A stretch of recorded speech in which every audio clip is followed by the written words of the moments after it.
It's time for From the Shortgrass, presented by UAMS Health Orthopedics and Sports Medicine with Trey, a golf podcast for those who love golf, struggle with golf, and just like to enjoy the outdoors and fellowship with friends, all while chasing a ball around, trying to put it in a 4 1/4 inch diameter hole. From the Shortgrass is presented by UAMS Health Orthopedics and Sports Medicine, and brought to you by Stevens Incorporated, an independent financial services firm with the freedom to focus on what matters most. And now, from the Shortgrass, here's your host, Trey. Welcome to another edition of From the Shortgrass, presented by UAMS Health Orthopedics and Sports Medicine. I am your host, Trey. UAMS Ortho now open at the Orthopedic and Spine Hospital at UAMS Health. If you have an orthopedic injury, sports, work, or anything else, go in and see the best in orthopedic care. No appointment is needed. Ortho Now, open Monday through Friday, 8 to 8, and Saturday, 8 to noon. It's conveniently located at the Orthopedic and Spine Hospital at UAMS Health. For more information, call 501-686-TOSH. That's 501-686-8674. Congratulations to Aaron Rai as he wins the PGA Championship played at Aronimink Golf Club. He shoots a final total of 9 under par, 70, 69, 67, 65, 271. That's 65, 5 under par in his final round.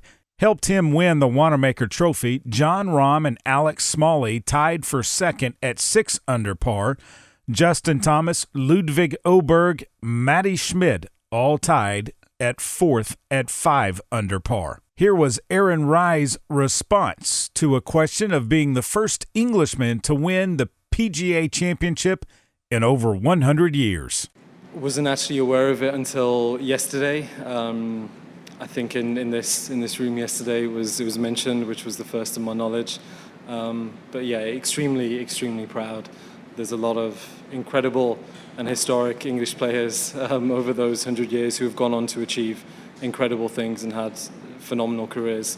But to win this event and to be a person that's the first one to have won it in such a long time from England is an amazing thing and something to be extremely proud of. Definitely something to be proud of. Here was Aaron on the course setup at Aronimink and that long birdie putt that he drained on 17. Firstly, the golf course really demands it.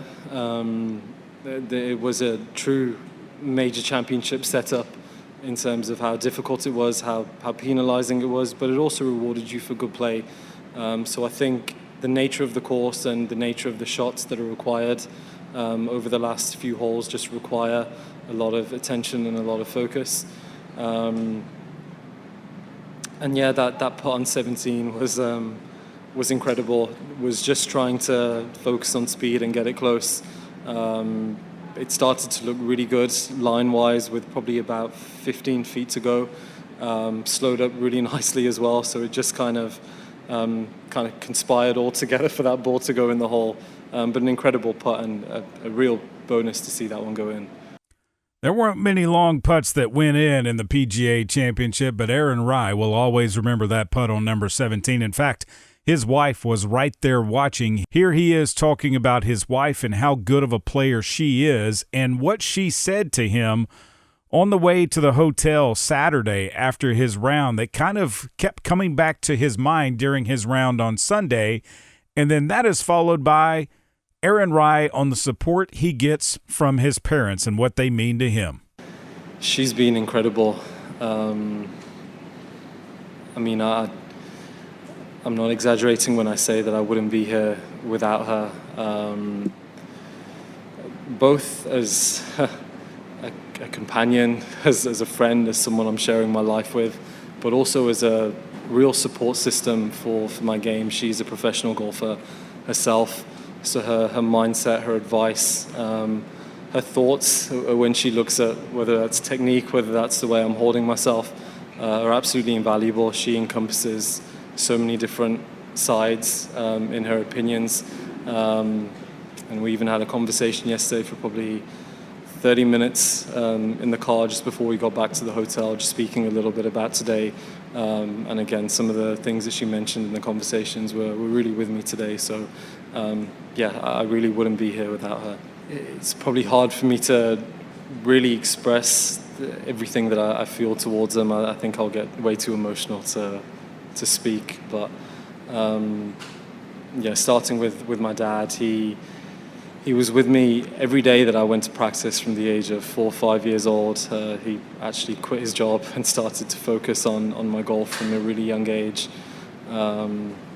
Used to read a lot about golf. I used to obviously be very active in everything that he did with me around the game. My mom has been absolutely incredible as well. She worked extremely long hours to just provide for the house, really, especially with my dad also not working as much, so she did a lot of things, and her support has been phenomenal. And obviously I would love to share this with them. It'd be amazing if they were here, but I can't put into words how much they've done in terms of the support, in terms of the care, in terms of love. And again, I wouldn't be here without them at all. Aaron Rai, the first PGA Championship winner from England since 1919. Jim Barnes won it that year. That was his second PGA Championship. He won in 1916 as well. Jim Barnes won the U.S. Open by 9 strokes in 1921 and the 1925 Open Championship at Prestwick. In addition to his 4 major titles, Barnes won 17 times on the PGA Tour, was elected to the World Golf Hall of Fame in 1989. Aaron Rai did something that Nick Faldo never did, Colin Montgomery never did, Lee Westwood never did, Matt Fitzpatrick hasn't done yet, Luke Donald and Justin Rose haven't won a PGA championship, but Aaron Rai gets his first major at Aronimink Golf Club. Coming up on this edition of From the Shortgrass, presented by UAMS Health, Orthopedics, and Sports Medicine, I sit down with Rob Bradley, the head coach of the University of South Carolina men's golf team.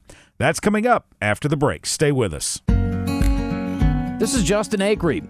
If shoulder or elbow pain is affecting your daily life, the fellowship-trained physicians at the Orthopedic and Spine Hospital at UAMS Health are here to help. They offer advanced care for injuries, arthritis, rotator cuff problems, and more, helping you feel better, move better, and get back to everyday life. Call 501-686-TOSH today to schedule your appointment. That's 501-686-8674. The doctor will see you now. Strength is measured not by the number of accounts. Strength is placing value on relationships. It's having the vision and the guts to invest in growth. It's the commitment to responsibly manage your money. At Stephens, we believe that our strengths build success, not only for us, but for our clients. Stephens, member NYSE, SIPC.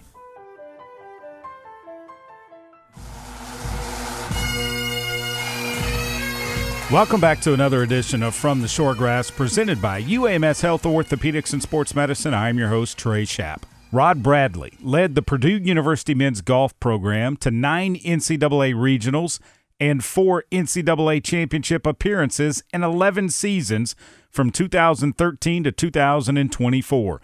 He was named head men's golf coach at the University of South Carolina on June 11th of 2024. In his second season as the head coach of the Gamecocks, in his first season at South Carolina, the team made its return to the NCAA championship for the first time since 2019 after they placed 5th at the NCAA Bremerton Regional. South Carolina made the Columbus Regional this year, but did not advance to the championships in Carlsbad, California. I had a chance to sit down with Rob Bradley at the SEC Men's Golf Championships earlier this year. On the tee, Rob Bradley. Coach Bradley, do you remember the first time you ever picked up a golf club and fell in love with this game? I mean, I don't know that I remember it, but I got started, in golf really young. My dad had me late and retired, when I was 3 or 4 years old. And, I got started playing golf with him. So it was pretty young, 3 or 4 years old, probably.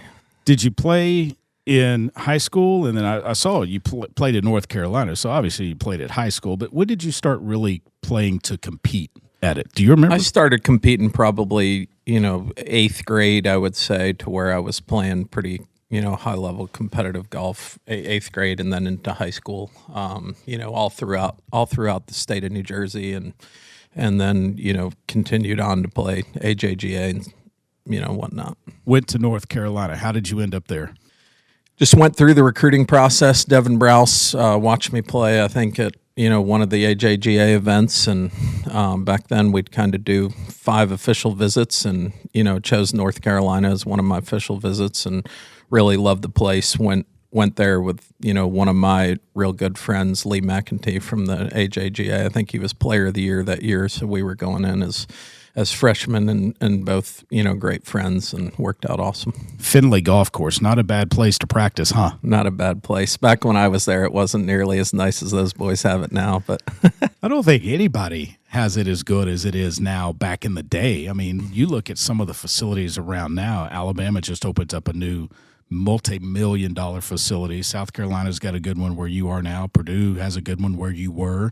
Arkansas's got the Blessings. Everybody's trying to outdo everybody else. That's what it seems like now. It's just, outdoing everybody else, and the facilities are just getting better and better. I mean, I look at the practice facility we have at South Carolina, and I just can't believe the money that we spend to maintain it and the condition that it's in and day out. It's pretty spectacular. You turned professional. Was that a goal of yours when you went into college that, okay, I want to play well enough to where I can turn professional and try to make it? Yeah, it was really all I thought that I would ever do, honestly, is play professional golf. I loved it and was playing really well, and that was my goal forever, while I was at school at North Carolina, and then going as soon as I finished school, it was kind of right out there, and held on to it for as long as I could have, and then eventually kind of backed into coaching a little bit. But yeah, it was fun. I still wouldn't trade it for anything. What do you remember about the time out there on the tour? Was it chasing something, just trying to make it and chase that tour card, if you will? Yeah, I think it's a combination of, loving golf and competing, and just the ups and downs. I think you kind of just have to embrace it. There's so many highs and so many lows in golf, and just being, and able to brace that, and it was fun. You were an assistant coach at Alabama when they won the championship in 2013. Pretty good team. Incredible team. Justin Thomas, one of the stars of that team. What do you remember about him? I mean, just the competitors that we had on that team, really top to bottom. I mean, Justin and Corey Whitsitt and Bobby Wyatt, Trey Mullinack, Scott Strohmeyer. I mean, just incredible competitors. So much fun being around those guys day in and day out. And watching them compete, it was really special. I remember watching some of them compete at the Western Amateur at the Alotian Club in West Little Rock, West Pulaski County, outside of Little Rock, and Bobby Wyatt, the Trey Mullinacks. I mean, just names that you thought, okay, they're going to go on to do big things. Justin Thomas, multi-time major champion. Did you see that in him? Yeah, I really did. I mean, the kid's a dog. You could just tell that.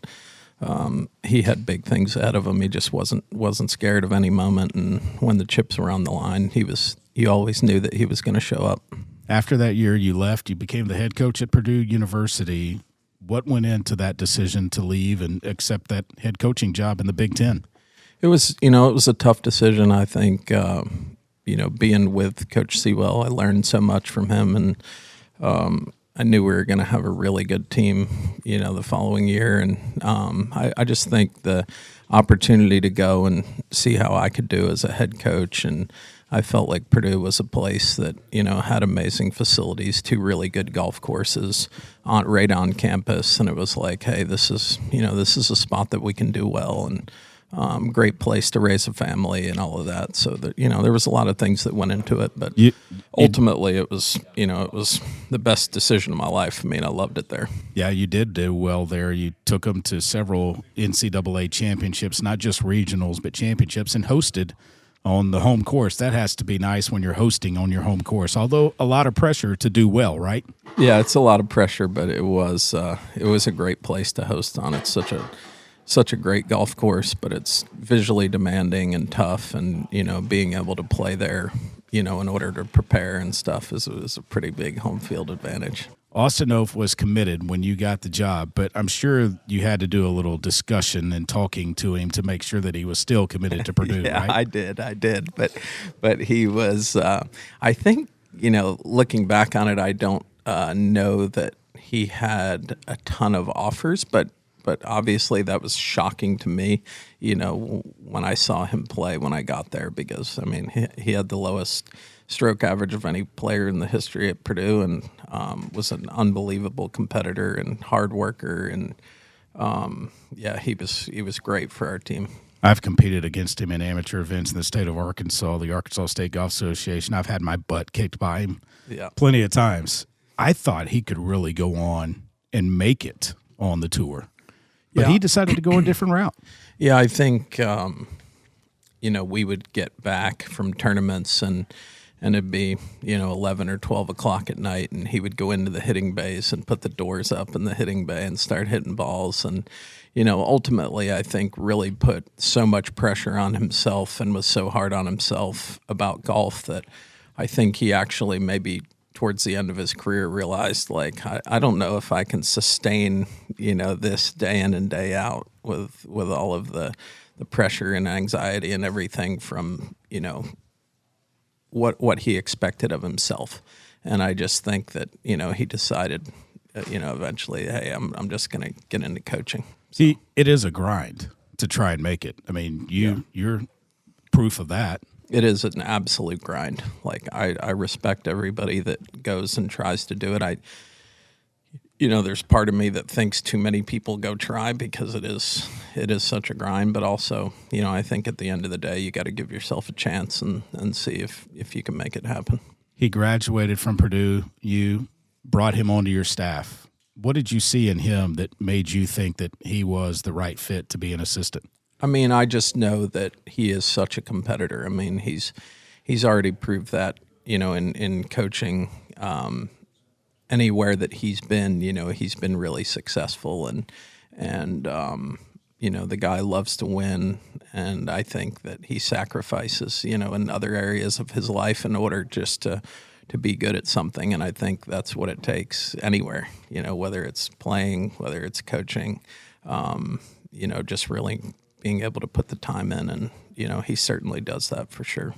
You were head coach at Purdue. You spent several seasons there, and then the job at South Carolina comes open. You apply. Ray Tanner, their AD, offers you the job. Was it a tough decision to leave West Lafayette for Columbia? Yeah, it was. I loved it there. They were really good to me there. My first head coaching job, both of my kids graduated from Purdue. My daughter married an Indiana guy. She still lives in West Lafayette. There were a lot of things, that I was so drawn to there. I think ultimately for me it was about, the competitiveness of the SEC and, being able to, kind of recruit anybody being in the SEC and feeling like, hey, I'm, 50 years old and would love to win another, national championship as a head coach. And I think, South Carolina provides that opportunity maybe a little more than Purdue. So, that was the deciding factor for me, but great place. Absolutely loved it. Coach, what is it about SEC golf, or is it just the SEC mystique that every sport, no matter what it is going to be towards the top in the country? Yeah, I think it's a little bit of that. I think it's, a little bit, the weather's obviously a big deal. Living 11 plus years in Indiana, the winters can get tough. And, I think that, it happened a lot of times in the recruiting process, where kids would say, hey, man, I love it here. But just if the weather was a little better, I'm just not okay with being inside all winter long. So, I think that was something that even, I got a little tired of, I would say, over the years. And it's a little nice being in a little better weather in the wintertime and being able to get after it year round. There's a real notable alum of University of South Carolina that loves to play the game of golf. You might know where I'm going. Darius Rucker. Any relationship between the two of you, and have you played with him? I've texted with him a little bit, have never played with him. He does a lot for college golf. He's hosted the Hootie event that we host, and he's also a big sponsor now of the Darius Rucker event, that our women's coach, Kaylin Anderson, that she hosts. And so he does a lot for South Carolina and a lot for, the golf programs. I have not played golf with him yet, though. Maybe it's in the cards at some point. Yeah. I understand he takes his clubs to every place he goes. I mean, when he's on tour, they're underneath the bus, and he's playing golf that day before he sings that night. Yeah, huge golfer from what I understand, and I think a member out at Bulls Bay and probably some different spots in South Carolina. But he just did the little spring fest where they used to have the spring football game. He came back and did a concert, and so he's definitely he's around a lot, and I hope I do get the opportunity to play with him sometime. My wife is definitely a huge fan of his music and all that. So I am too. My wife is too. Yeah. I think I am as well. A lot of people are. Yeah. Your coaching tree. I mean, a lot of your assistants have moved on to be head coaches, and even you're coaching against them in the SEC. Yeah. I've been really lucky. I mean, I think along the way, in coaching and anything in life, you need to, be the people that, I think luck is part of it anytime. I've had great assistant coaches, and I think that that's helped me get to where I am. And I think it's also hopefully, some of the things that I've taught them have helped them get to where they are. But yeah, it's fun having, Jake here this week as the coach at LSU, and, Mitch at College of Charleston, they've done really well. Austin's done really well. He really got Central Arkansas turned around pretty fast, and then now at Little Rock, he's doing a great job there. And then Andrew Sapp at Purdue was the head coach there now, but he was also my assistant coach in college when I was at North Carolina. He's just a little bit older than me, but we have a great relationship, and he'll do really well at Purdue. And also lucky that he hired my son. My son is now the assistant coach at Purdue, working for him. So yeah, it is. It's fun having the coaching tree. But those guys really did a lot for me in my career. So kind of a full circle moment, right, for you and your family? For sure. He played on the team at Purdue. And now to be an assistant there, he loves it, and he's really enjoying coaching, and it's going to be fun to kind of follow his career and see where he ends up as well. So you're a Tar Heel in college. Now you're a Gamecock. Those two don't go together. That's right. I'm officially a Gamecock now. I've been good at kind of embracing wherever I'm at, but I love South Carolina. It's been a great place, and I'm so excited that I did take this opportunity, and it's been a lot of fun. What is the recruiting pitch when you're out there trying to find the next player, the next maybe possible individual champion of the NCAA, or the best player you can find? What is the recruiting pitch that you tell them to try and get them to choose the University of South Carolina? I mean, it's just a great school. We have being in the SEC is obviously a really big deal. We have great football. Everybody always enjoys that. Coach Beamer's an awesome guy. We have great practice facilities. I feel like personally, I've been around a lot of really good players throughout my career, whether it's playing or coaching. I still kind of work with Adam Schenk, who's on the PGA Tour. We've had a great relationship, and so I'm around high-level golf a lot, and I feel like I can help, get people to that next level. What is it? Do you see something? I mean, you have to have a talent, because not everybody can watch someone hit a golf ball and be like, okay, you need to try to do this, because every swing is different. Yeah, I mean, I think that's kind of, what any coach is looking to do is just how can we, help each given player, make the most out of their ability and be able to get to that next level. So I really enjoy it. It's kind of why I'm in coaching. I love the recruiting aspect, and, kind of the player development aspect is what, it's the only reason really that I do it. I love it. Best golf course you've ever played? That's a tough one. Actually, it's not really. Pine Valley. Yeah, Pine Valley in New Jersey is the best by far. How far did you grow up from there? I grew up about an hour and a half from there. I didn't think that I would ever get to play it, but I've been fortunate to be up there 2 or 3 times, and it's spectacular. Being at the University of South Carolina, do you guys ever get to cross into the state of Georgia maybe once a year and go play Augusta National? I would love to. We haven't worked it out yet, but we're trying hard. So, man, that would be something. Yeah, that would be incredible. Fantasy foursome, living or deceased, you and 3 others that you could play a round of golf with. Who would they be? I would say Tiger Woods, Jack Nicklaus, and probably my dad, who passed away when I was in high school. But that would be cool. Yeah, the stories there. Yeah, that would be cool. That would be awesome. Coach, thanks so much for your time. Yeah, thank you. The future is not about a bond reaching maturity. The future is what my grandfather worked for. It's what my father carried on. It's my responsibility today. The future is my son's tomorrow. At the Stevens Private Client Group, we believe that our strength builds success, not only for us, but for our clients. Stevens, member NYSE, SIPC. This is Justin Acree. If shoulder or elbow pain is affecting your daily life, the fellowship-trained physicians at the Orthopedic and Spine Hospital, UAMS Health, are here to help. They offer advanced care for injuries, arthritis, rotator cuff problems, and more, helping you feel better, move better, and get back to everyday life. Call 501-686-TOSH today to schedule your appointment. That's 501-686-8674. The doctor will see you now.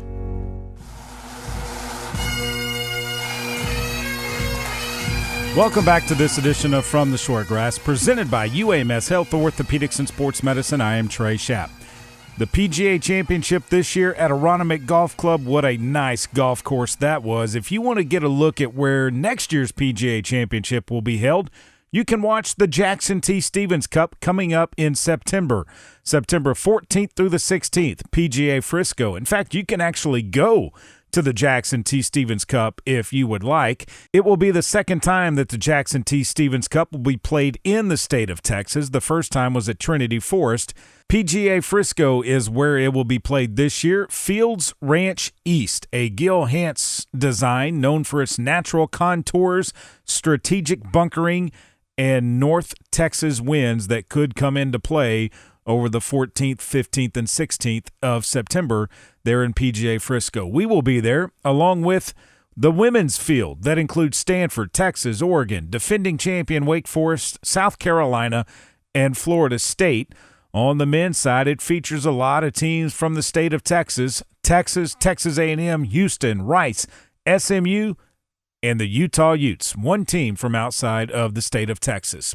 The Arkansas State Golf Association will host the 111th Arkansas State Amateur Championship at the Blessings Golf Club June 11th through the 13th. You can still try to qualify, but you have to get your entry into the ASGA by May 31st. You will have to qualify. Eligibility is open to male and female amateur golfers who are individual members of the ASGA.